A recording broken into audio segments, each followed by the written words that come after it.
Hello class 9th students, आज हम solve करेंगे प्रश्नावली 1 का संख्या पद्धति की प्रश्नावली 1.3 के सारे क्वेश्चंस। तो चलिए सोल्व करते हैं। पहला क्वेश्चन लेते हैं और इसमें क्या करना है, दशमलव प्रसार करना है।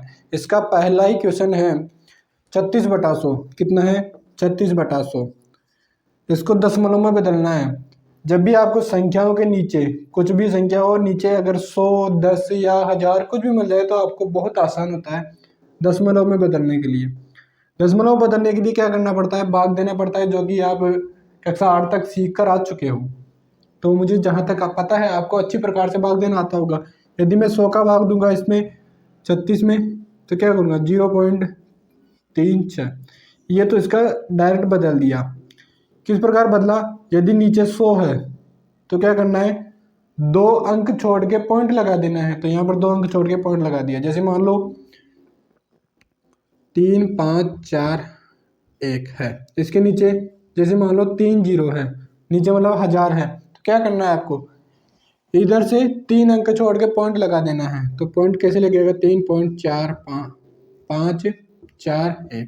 तो इसका दशमलव प्रसार ये हो गया। ठीक है, अब अपनी प्रश्नावली में से क्वेश्चन लेते हैं अपन। यहाँ पर देखो एक तीसरा क्वेश्चन है 4 से 1/8। 4 से 1/8। अब ये क्या है? एक मिश्र भिन्न है। मिश्र भिन्न है तो पहले अपन को क्या करना पड़ेगा? इसको साधारण भिन्न में बदलना पड़ेगा। साधारण में किस प्रकार बदलते हैं? इसको इससे मल्टीप्लाई करते हैं। 4 32 और 1 33/8 हो गया। अब इसको करते हैं आगे सॉल्व। अब किस प्रकार करेंगे आपको पता है, ये भाग का वो होता है डायग्राम। यहाँ पर क्या रखते हैं? भाज्य कितना? 33 है। यहाँ पर भाजक, यहाँ पर भागफल आता है और नीचे क्या होता है? शेषफल। तो भाग देते हैं पहले। तो 8 चौक 32, बचा कितना? 1 बचा। अब भाग नहीं जाता है तो क्या करते हैं अपन? पॉइंट लगाते हैं, 0 उतारेंगे एक नीचे। 8 एकम 8, कितना बचा? 2 बचा। अब यहाँ पर फिर से नहीं जाएगा 2 में। अब जैसे अपन ने एक पॉइंट लगा दिया ना, तो इसके बाद में आपको 1 अंक तक 0 उतारते जाना है जब तक भाग नहीं जाए। तो यहाँ पर 20 हो जाएंगे, 1 0 उतारेंगे तो कितना हो जाएगा? 8 का भाग 8 दूनी 16। कितना बचा? 20 में से 16 गया तो 4 बच गया। अब यहाँ पर 4 में नहीं जाएगा, 1 0 और उतार लेंगे। 8 पंजे 40, तो ये कितना आ गया? 40 माइनस 0। तो यहाँ पर इसका दशमलव प्रसार कितना आया? 4.125। ऐसा ही आपके समझ आ गया होगा। ठीक है, इसका अगला लेते हैं अपन। इसी में है ये 5वां क्वेश्चन। 5वां है इसी का, जो मैंने छोड़ा है वो आपको ट्राई करना है। 5वां क्या है? 2/11। अब 2 में भाग देना है किसका? 11 का। तो वही प्रोसेस अपनाएंगे अपन। 2 11। अब क्या 2 में भाग जाता है 11 का? ऑफकोर्स जाता है। कितनी बार जाता है? 0 बार जाता है। तो 0 0 हो जाएगा। पॉइंट लगा देंगे अपन। कितना हो जाएगा? यहाँ पर 20 हो जाएगा। 11 एकम 11, कितना बचा? 9। फिर 0 उतारेंगे यहाँ पर। फिर 11 8 88, कितना? 88। कितना बचा?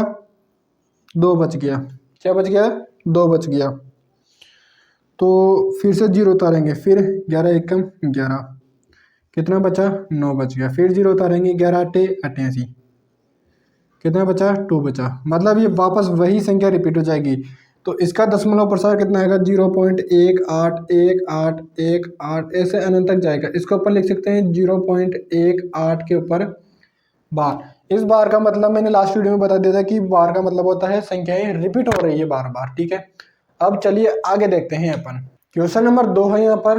आप जानते हैं कि 1/7 बराबर 0.14285 के ऊपर बार है। वास्तव में लंबा भाग दिए बिना क्या आप बता सकते हैं कि 2/7, 3/7, 4/7 और 5/7 और 6/7 का प्रसार क्या होगा? यहाँ पर दे रखा है 1/7 बराबर दे रखा है 0.14142 इसके ऊपर बार। मतलब ये जितनी भी संख्याएं हैं रिपीट हो रही है।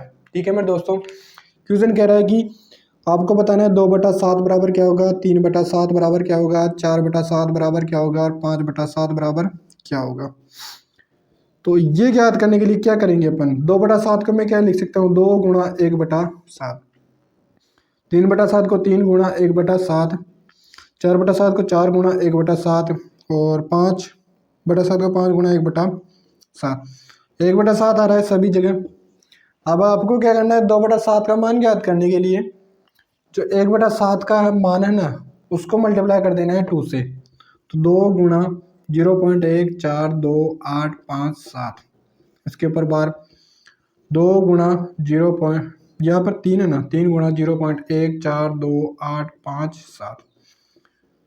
फिर 4/7 का मान ज्ञात कर लेंगे, 4 गुणा 0.142857 और 5/7 का मान ज्ञात करने के लिए 5 गुणा 0.1428 और 7, इसके ऊपर बार। अब ये नीचे वाला के 2 का तो मल्टीप्लाई आप कमेंट बॉक्स में कमेंट करोगे, और इसका अपन करते हैं यहाँ पर 2 को से मल्टीप्लाई करेंगे, 7 दूनी 14 का 4 हासिल को 1, 2 पंजे 10, 10 की 0 और 1 11 को 1 हासिल को 1, 2 8 16 और 1 17 को 7 हासिल को 1, 2 3 4 1 और 5 और 2 चौके 8 और 2.0। तो ये वाली संख्या क्या है, यदि मैं इसको 2 से मल्टीप्लाई कर देता हूँ तो ये वाली संख्या क्या हो जाएगी मेरे दोस्तों, रिपीट हो जाएगी। ठीक इसी प्रकार यहाँ पर यदि मैं इसको 3 से मल्टीप्लाई करूंगा, 3 7 21 को 1 हासिल का 2, 3 5 15 और 2 17 को 7 हासिल को 1, 3 8 24 और 1 25 का 5 हासिल का 2, 3 दूनी 6 और 2 8, 3 चौक 12 को 2 हासिल को 1, 3 कम 3 और 1 4.0। मतलब ये वाली संख्या क्या हो जाएगी, 3 से मल्टीप्लाई करने पर ये वाली संख्या रिपीट होगी। तो आपको कमेंट बॉक्स में कमेंट करना है कि इनका दशमलव प्रसार क्या होगा। चलिए अब बढ़ते हैं अगले क्वेश्चन में।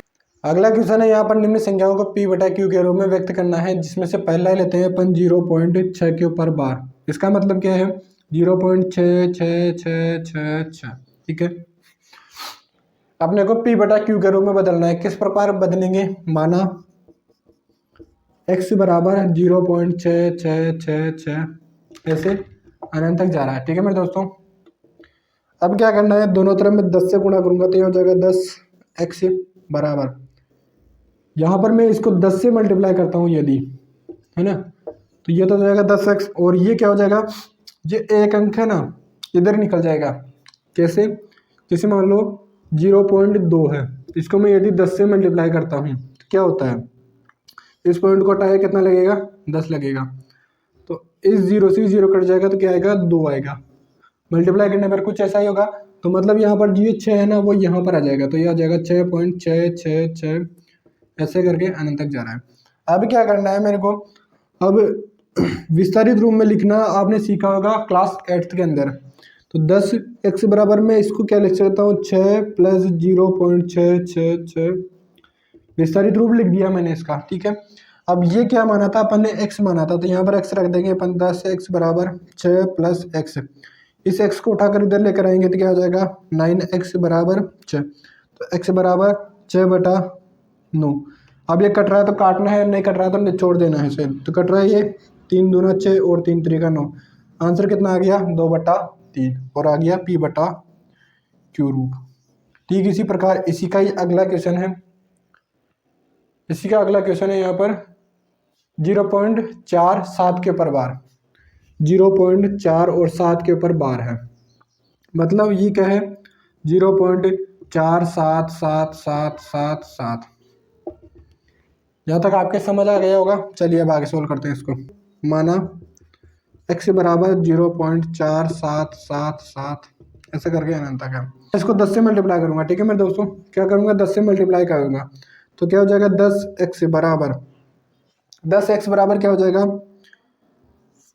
ये 4 आ गया जाएगा, 4.7777 ये रिपीट हो रहा है। अब यहाँ पर मुझे x लाना है तो क्या करूँगा कि x आ जाए यहाँ पे, तो मैं यहाँ पर इसको किस प्रकार लिखूँगा, 10x बराबर, इसको मैं तोड़ के लिखूँगा 4.3 + 0.4777। ये मैंने विस्तारित रूप लिख दिया इसका। यदि मैं वापस इसको ऐड करता हूँ तो आंसर क्या आएगा, 4.7777 आएगा। अब यहाँ पर ये वाला चीज़ अपन ने क्या माना था, x माना था, क्या माना था, x माना था, तो यहाँ पर x रख देंगे तो 10x बराबर 4.3 + x। तो यहाँ पर ये x इधर आ जाएगा तो क्या हो जाएगा 9x बराबर 4.3, x बराबर 4.3/9। यहाँ से पॉइंट हटेगा तो क्या लगेगा नीचे 10, तो ये क्या हो जाएगा 43/90। आई होप कि ये आपके समझ आया होगा। अगला क्वेश्चन है यहाँ पर 0.9999 को p/q के रूप में बदलिए और क्या इससे आंसर से आप आश्चर्यचकित होते हैं? तो चलिए देखते हैं कैसे आश्चर्यचकित करता है ये। 0.9999 ऐसे रिपीट हो रहा है, इसको p/q के रूप में बदलना है। माना ये क्या है x के बराबर, माना x बराबर 0.99 है। जैसे पहले किया था अपन क्या करेंगे, पहले 10 से मल्टीप्लाई करेंगे इस पूरे टर्म को, तो क्या हो जाएगा 10 x बराबर 9 पॉइंट, ये 9 आगे आ जाएगा तो 9.9999 no no no no no no no no. तो यहाँ पर इसको विस्तारित रूप में बदलेंगे तो 10x बराबर 9 प्लस 0.9999 नो। नेक्स्ट अपॉर्चुनिटी, ठीक है, नो का मतलब क्या होता है नेक्स्ट अपॉर्चुनिटी। यहाँ पर क्या रख देंगे अपन x, क्योंकि 0.99 है तो x बराबर रख देंगे 10x माइनस x बराबर 9, 9x बराबर क्या आ जाएगा 9, तो x बराबर यहाँ से क्या आएगा 9/9 बराबर 9/9 बराबर 1। ये क्या हो गया 1 कैसे आया यहाँ पे, 0.999 बराबर 1। वाह यार गजब की चीज़ है ये तो, कि 0.9999 बराबर 1 रख सकते हैं यार। अर्थात इसका मतलब क्या हुआ, क्या हो सकता है इसका मतलब? हाँ यहाँ पर देखो आप, नो क्या है, एक अंक की सबसे बड़ी संख्या, एक अंक की सबसे बड़ी संख्या, इससे बड़ा कोई अंक है ही नहीं, इससे बड़ा कोई अंक है ही नहीं एक अंक का। यहाँ पर क्या है, एक अंक की सबसे बड़ी संख्या, सबसे बड़ी संख्या बराबर 9, एक अंक की सबसे बड़ी संख्या 9 है और इसी का रिपीटेशन हो रहा है। यदि यहाँ पर कोई इससे बड़ी संख्या आ सकती है क्या, नहीं आएगी, तो इसका मतलब क्या है, तो 0.999 बराबर क्या रख सकते हैं 1 रख सकते हैं। तो चलिए अगला क्वेश्चन लेते हैं यहाँ पे, 1/17 के दशमलव प्रसार में अंकों के पुनरावर्ती खंड में अंक की अधिकतम संख्या क्या हो सकती है? दोस्तों ये क्वेश्चन आपको कमेंट बॉक्स में कमेंट करना है कि इसका सॉल्यूशन क्या होगा। अगला क्वेश्चन है यहाँ पर question number 6, p/q q not equal to 0 के रूप की परिमेय संख्याओं के अनेक उदाहरण लीजिए जहाँ p और q पूर्णांक हैं जिनका एक के अतिरिक्त कोई उभयनिष्ठ गुणनखंड नहीं हो जिसका शांत दशमलव निरूपण प्रसार है। क्या आप यह अनुमान लगा सकते हैं कि क्यू को कौन सा गुण अवश्य संतुष्ट करना चाहिए? तो चलिए सोल्व करते हैं। तो यहाँ पर कह रहा है कि उभयनिष्ठ गुणनखंड एक के अलावा नहीं होना चाहिए और दशमलव प्रसार करने पर शांत आना चाहिए। जैसे मान लो 2/5, इन दोनों का यदि अभाज्य गुणनखंड देखें तो सिर्फ एक ही कॉमन है, उभयनिष्ठ है। तो यदि मैं इसका दशमलव प्रसार करता हूँ तो 0.4 आता है। ठीक इसी प्रकार 3/5, इन दोनों का यदि मैं उभयनिष्ठ गुणनखंड देखता हूँ तो क्या आता है, सिर्फ कितना आता है, कितना आता है, सिर्फ 1 आता है। इसका दशमलव प्रसार करने पर क्या आता है 0.6। ठीक इसी प्रकार 9/2 लेता हूँ मैं यहाँ पे, तो इसका दशमलव प्रसार करूंगा तो क्या आएगा 2 चौके 8 पॉइंट 2 पंजे 10, क्या आ रहा है 9/2 का 4.5। ठीक इसी प्रकार 8/5, इनका उभयनिष्ठ गुणनखंड सिर्फ एक ही है। यदि मैं भाग देता हूँ तो क्या आता है, तो यह आता है 5 एकम 5 पॉइंट 5 छंग 30, क्या आया 1.6 आया, मतलब शांत है। तो यहाँ पर इसमें क्यू की क्या प्रॉपर्टी दर्शा सकते हैं कि क्यू पूर्णांक है और यह 2 की पावर m गुणा 5 की पावर n के रूप में होगा यदि दशमलव प्रसार शांत है। यदि दशमलव प्रसार शांत है तो जो Q होगा उसके गुणनखंड किस प्रकार होंगे, 2 की पावर m गुणा 5 की पावर n, जहां m व n क्या है, पूर्णांक। क्या है मेरे दोस्तों, m और n पूर्णांक नहीं, पूर्ण संख्या। जहां m व n क्या है मेरे दोस्तों, पूर्ण संख्या है। यदि Q पूर्णांक है और यदि यह 2 की पावर m गुणा 5 की पावर n के रूप में होगा, यदि दशमलव प्रसार शांत होगा। यदि दशमलव प्रसार शांत है तो उसका हर क्या होगा, 2 की पावर m गुणा 5 की पावर n। किस प्रकार, यहाँ पर आप देखो, यहाँ पर ये क्या है, 5 है, तो मैं 5 को किस प्रकार लिख सकता हूँ, 5 की पावर 1 गुणा 2 की पावर 0। किसी भी संख्या की पावर क्या होती है, 0 होती है तो 1 आता है, तो 5 की पावर 1 गुणा 1 क्या हो जाएगा, 5, वापस 5 आ गया। यहाँ पर भी देखो, यहाँ क्या क्या है, 2 की पावर 1 ले लूंगा मैं और 5 की पावर 0 लूंगा, तो वापस 5 की पावर 0 का मतलब 1 गुणा 2, कितना आ गया, 2 आ गया, मतलब ये वापस आ गया। तो कुछ इस प्रकार रख सकते हैं, जैसे आप मान लो यहाँ पर 9/10 है, 9/10 है तो इसका दशमलव प्रसार क्या होगा, 0.9 होगा। तो यहाँ पर 10 किस प्रकार है, 10 बराबर 2 गुणा 5, 2 की पावर 1 5 की पावर 1, m बराबर 1 और n बराबर भी क्या आ गया, यहाँ पर 1 आ गया। तो इस रूप में लिखा जा सकता है। चलिए अब आगे बढ़ते हैं और क्वेश्चन नंबर 7, ऐसी 3 संख्याएं लिखिए जिनका दशमलव प्रसार अनावसानी अनावर्ती है। अनावसानी अनावर्ती, ये संख्या आसानी से लिख सकते हैं अपन, जैसे 0.10 1 0 0 1 0 0 0 0 0 0 0 1, ये हो गए पहली। सेकंड 0.23 2 3 3 2 3 3 3 2 3 3 3 3, और थर्ड 0.512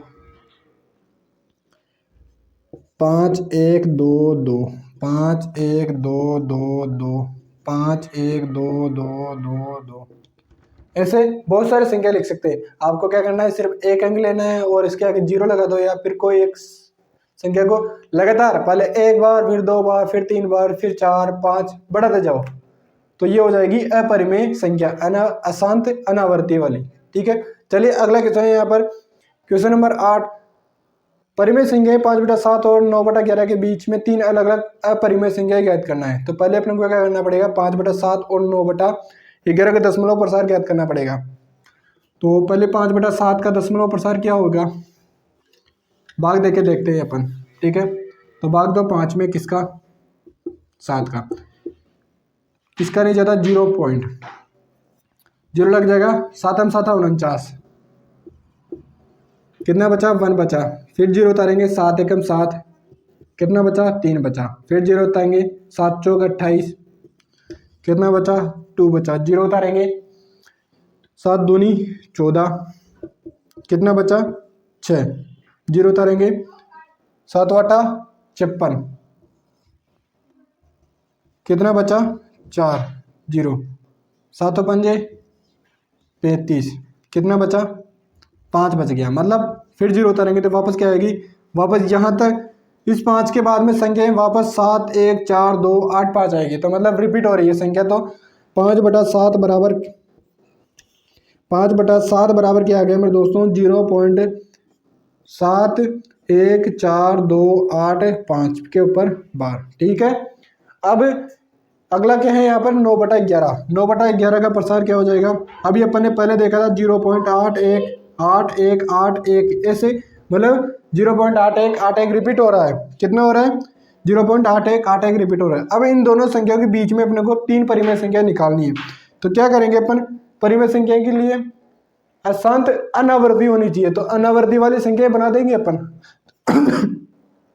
तो यहाँ पर पहली संख्या बनाते हैं अपन, तो ये हो जाएगी 0.714 2 8 5 1 7 1 4 2 8 5 1 1 7 1 4 2 8 5 1 1 1, ये हो गई पहली संख्या। दूसरी संख्या बनाएंगे अपन, तो इससे कुछ एक कम कर लेंगे, 0.80 8 0 0 0 8 0 0 0 8, ये हो जाएगी दूसरी संख्या। तीसरी संख्या बनाएंगे अपन, तो तीसरी संख्या क्या हो जाएगी यहाँ पर 0.7007000700070000।